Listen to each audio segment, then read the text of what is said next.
bienvenue sur mon YouTube channel. Moi c'est Jessica, je suis très ravie de vous revoir encore ce soir sur ma YouTube. En tout cas ce soir, non, ça dépend de l'heure à laquelle vous allez me suivre, mais je vous dis welcome back. Je suis ravie de vous voir encore aujourd'hui et d'être devant votre télévision pour vous parler en ce qui concerne les datings chrétiens. C'est le sujet d'aujourd'hui où nous allons discuter avec tous les jeunes. Si tu es chrétien, jeune et que tu penses au mariage, tu veux t'engager, cette vidéo est pour toi.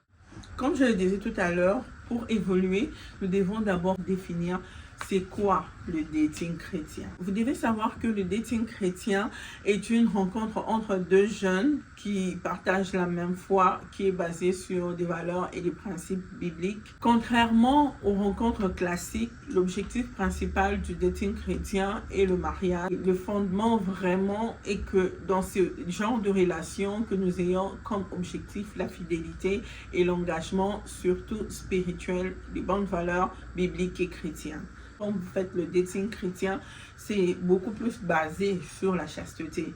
C'est-à-dire vous marchez vraiment dans la pureté, vous n'avez pas de relations sexuelles, des attouchements, des embrassades par-ci, des embrassades par-là. C'est vrai que d'autres personnes disent que les embrassades, c'est pas vraiment un péché. Est-ce que si on s'embrasse, on fait un péché? Les autres disent que non, c'est beaucoup plus le sexe. Mais dans ce sujet, en tout cas, sur tout ce point, j'aimerais vraiment qu'on soit clair et sincère.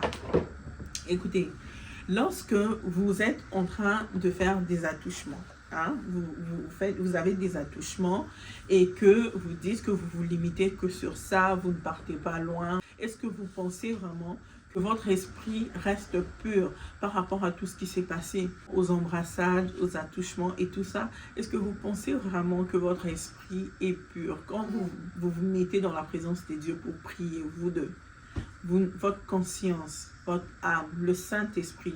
Moi, j'appelle souvent ça le Saint-Esprit. Le Saint-Esprit, vous êtes sûr vraiment que le Saint-Esprit ne va pas vous reprocher quelque chose? Soyez sincères. Souvent, les gens qui cherchent juste à donner des raisons par rapport à cela, non, ils disent souvent que c'est juste la tendresse et tout. Mais dans cette tendresse, croyez-moi, le fait de le faire toujours, de le répéter tout le jour, vous amènera à tomber ensemble. Vous amènera à faire des choses qui n'est pas bon. Vous voyez un peu. Moi, personnellement, je suis mariée et je suis passée par ça. Pour être sincère, il y a des moments où tu as l'attraction. Cette attraction, en fait, c'est normal. Quand tu aimes une personne, tu seras attiré, tu vois. Quand tu aimes une personne, il y a toujours cette attirance, il y a cet amour, tu as envie d'être à côté de la personne, la serrer dans tes bras et tout ça. Mais c'est des choses vraiment à éviter parce qu'au fur et à mesure que vous le faites, c'est une brèche, je peux dire c'est là, que vous ouvrez au diable. Et dans ça, vous voyez que même si vous vous mariez, plus tard, il risque d'avoir des problèmes liés à cela.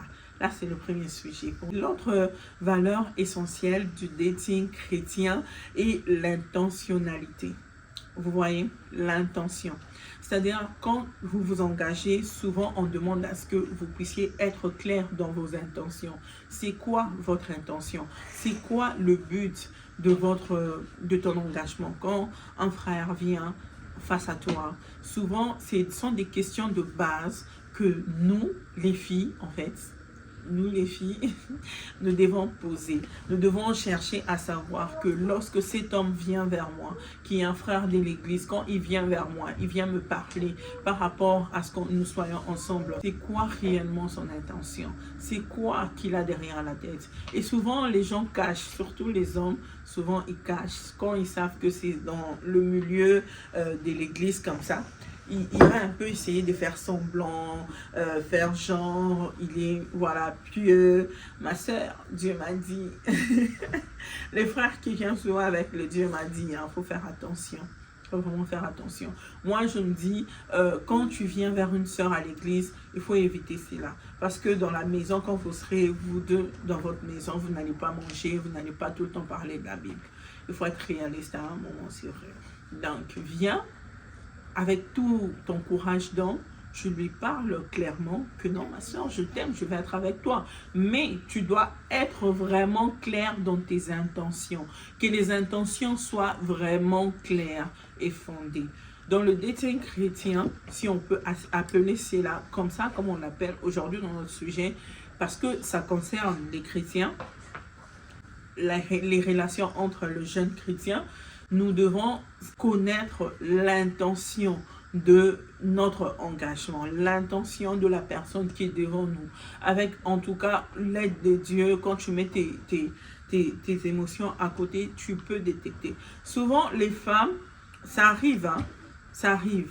Et moi-même, je suis passée aussi par ça à un moment de ma vie où, tu sais, quand tu es en face de la personne qui vient vers toi pour te parler voilà, d'une relation sérieuse, le mariage ou quoi que ce soit, tu sais l'intention, tu peux détecter. Même s'il fait semblant, à un moment, il ne saura plus faire semblant. Tu sais détecter vraiment que non, cet homme, en tout cas, il avait bien commencé, mais là, il est en train d'aller, ses intentions ne sont plus bonnes. Nous le savons, mais nous faisons semblant. Surtout lorsque nous sommes amoureux, nous acceptons. Il y a des choses que nous acceptons comme ça dans le fiançailles, nous acceptons, nous nous disons, ok, Dieu va changer la personne. Lorsque nous allons nous marier, Dieu va la changer, il va devenir sérieux, ou il va faire ceci, cela, ou voilà. Mais sachant que c'est quelque chose qui te met mal à l'aise, sachant que c'est quelque chose que tu ne veux pas, mais tu l'acceptes, parce que tu veux vraiment être en relation avec la personne. Et déjà, toi-même, Dieu te montre déjà les intentions de la personne, mais par amour, tu enveloppes cela. Tu dois savoir, pour tous ceux qui ne sont pas encore engagés, en tout cas, l'intention de la personne dans le dating chrétien, c'est vraiment essentiel. Un autre point que nous devons savoir dans le dating chrétien est de partager la même foi. En tout cas, c'est important. Partager la même foi, avoir les mêmes croyances, les mêmes convictions. Il y a des relations comme ça que j'ai rencontrées personnellement, des gens que je connais, même en Afrique. En fait, je donnerai vraiment l'exemple d'une sœur avec qui on priait, que j'admire beaucoup. Elle était en relation avec un homme qu'elle aimait beaucoup. Ils ont étudié ensemble, ils ont fini l'université ensemble. On a proposé à la sœur de l'épouser. Mais le problème était qu'ils ne partageaient pas la même foi. Comment je peux dire? Ils n'étaient pas tous chrétiens. Le frère priait dans une église, si vous connaissez Dewey, on appelle ça Dewey. Et la sœur avec qui nous priait était chrétienne. Elle priait dans l'église des réveils. Vous voyez? Ils s'aimaient beaucoup. Mais ce n'était pas possible qu'ils puissent se marier. En tout cas, cette sœur m'avait vraiment... comment je peux dire? Cette sœur, en tout cas, elle m'avait vraiment touchée et je me suis dit, non, dans ce monde, il y a des gens qui connaissent vraiment leur identité chrétienne et pour ne rien au monde, il va la changer. Et la sœur, elle avait carrément refusé le mariage parce qu'ils ne partageaient pas la même foi. Vous voyez un peu. C'était quelque chose qui m'avait vraiment touchée. Je me suis dit, waouh, il y a des gens qui connaissent vraiment le prix de leur salut. Et ils ne se sont jamais mariés malgré tout l'amour qu'il y avait. Et je me dis, ce genre de cas, et que vous ne partagez pas la même foi, la même conviction, tu vas dire, bon voilà, c'est quelqu'un qui prie, il dit qu'il connaît Dieu, il prie, il va à l'église, mais vous ne partagez pas la même croyance. Toi, tu crois en Jésus-Christ comme Seigneur et Sauveur, lui, il ne croit pas. Vous voyez un peu. Donc, c'est déjà un problème dès le départ. Quand vous allez vous marier, tôt ou tard, vous rattrapez toujours à travers les enfants. Parce qu'il y aura une instabilité de vraiment indiquer l'enfant où prier, qui croire. L'enfant ne saura pas vraiment qui suivre papa. Souvent, les enfants suivent maman, mais à un certain âge, quand ils auront la conscience, vous allez voir qu'ils peuvent se dérouter facilement parce que déjà, à la base, ils étaient mélangés. Il y avait plusieurs croyances qui étaient mélangées dans la maison. Lorsque vous êtes dans un dating chrétien, vous devez vous assurer que vous partagez tous la même foi. Vous croyez tous à Jésus-Christ comme Seigneur et Sauveur. Et aussi une chose, c'est pas seulement la diversité de la croyance des religions, c'est aussi le niveau de consécration, le niveau où chacun de vous, vous, entre vous, en fait, chacun croit, et là, on est péché. Et il y a d'autres personnes qui sont, est-ce que telle chose est un péché? Toi, tu crois que, par exemple, avoir les relations sexuelles avant le mariage, c'est un péché, mais lui, il te dit que non, c'est pas un péché, c'est normal, ou elle, pas seulement lui, il dit que c'est normal. Donc, ces petites choses-là, où vous avez déjà des divergences aussi par rapport à qu'est-ce qui est péché, qu'est-ce qui n'est pas péché. Moi, je trouve que c'est normal. Moi, je trouve que c'est pas normal. Tout cela, en tout cas, cause un sérieux problème lorsque vous ne tenez pas compte de cela. Et tôt ou tard, croyez-moi, ça rattrape toujours dans le mariage. Et un autre point à savoir dans le dating chrétien est l'engagement et le respect. L'engagement et le respect. Vous devez savoir que l'amour, c'est déjà un don venu de Dieu, en fait. C'est considéré comme un don que Dieu donne. Et cela doit être à long terme. C'est vrai que déjà, lorsque vous êtes dans un dating chrétien, que vous, à un moment, vous vous lassez, vous ne ressentez plus l'amour pour la personne avec qui vous êtes. En tout cas, c'est déjà un problème. Dans le mariage, il ne fait pas l'amour tout le temps. C'est pas l'amour. Il y a 2 jours où tu vas te réveiller comme ça et que tu sens que tu ne ressens rien pour la personne. Et cela ne dit pas que tu ne l'aimes pas, mais c'est juste que voilà, ce sont des réalités qu'on rencontre dans le mariage. Et si déjà, vous êtes dans un dating chrétien, vous n'êtes pas encore marié, juste dans le dating, et tu sens que tu n'aimes plus la personne, mais tu te sens obligé. Je vois ça souvent chez les chrétiens. Ils se sentent obligés de rester avec la personne. Pourquoi? Parce que c'est déjà présenté à l'église. Tout le monde sait que vous êtes ensemble. Tout le monde sait que voilà, vous êtes en dating. La famille, les frères et sœurs connaissent. Mais écoutez, tant que vous n'êtes pas encore marié, vous n'avez pas encore la bague au doigt, vous pouvez arrêter à tout moment. Vous n'êtes pas obligé de rester avec une personne juste parce que les gens font, parce qu'on va dire, parce qu'on va parler. Non. L'engagement et le respect doivent priver dans le dating, dans votre dating. Quand tu as un engagement, tu sais que tu aimes cette personne et que tu vas avec cette personne jusqu'au bout. Reste engagé. Respecte la personne. Ça va de pair en fait, l'engagement et le respect. Ça va de pair. Respecte la personne, reste avec la personne, aime-la, chéris-la. En tout cas, fais tout ce qui est bon dans le moral. Parce que quand ça commence à aller à l'encontre que tu n'aimes plus, tu sens que tu n'aimes plus la personne, où il y a le manque de respect, les insultes, les injures. Il y a même des autres qui frappent et tout. Et tu te sens obligé de rester parce que voilà, les gens vont parler. En tout cas, c'est quelque chose qu'il faut arrêter. Lorsque tu vois, il n'y a plus l'engagement, il n'y a plus le respect. En tout cas, il faut quitter dans ça. Il faut quitter dans ça. En étant enfant de Dieu, nous devons savoir respecter tout le monde. Nous devons savoir respecter nos parents, nos familles et respecter la personne avec qui tu es en relation. Que ce soit fiancé, que ce soit femme. Pour les mariés, ça viendra. On en parlera. Mais là, je suis encore dans la jeunesse, les fiancés, les amoureux qui sont là et tout, dans l'église, dans le corps de Christ. C'est en tout cas ces gens des... Voilà, c'est en tout cas à eux que je m'adresse aujourd'hui. Parce que voilà, c'est à eux que je m'adresse aujourd'hui. Et ce sont des choses que j'ai apprises, certains que j'ai appris et j'ai voulu partager avec vous dans cette vidéo. Notre valeur essentielle à partager en ce qui concerne le dating chrétien, c'est aussi de sortir. Des sorties ensemble, en amoureux.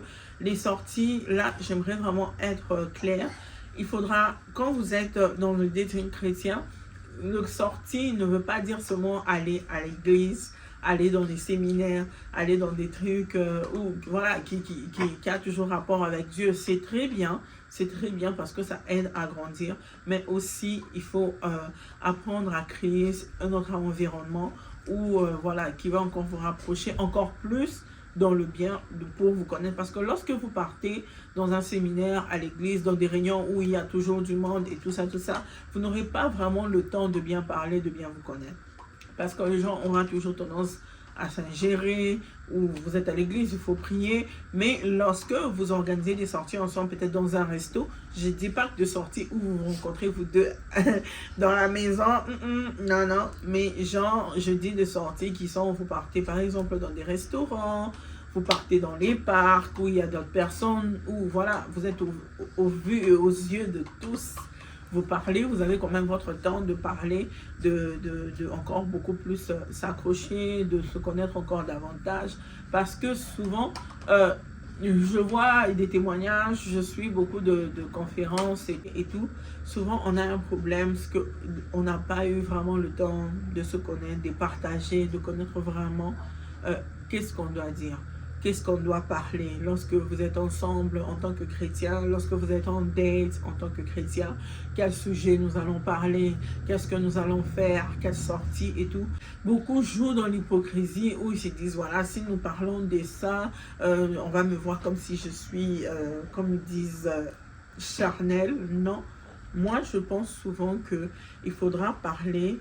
C'est vrai qu'il peut y avoir quelques limites, mais officiellement, engagé, les familles vous connaissent, l'église connaît votre relation, vous êtes ensemble pour le mariage, il faudra parler de choses basiques.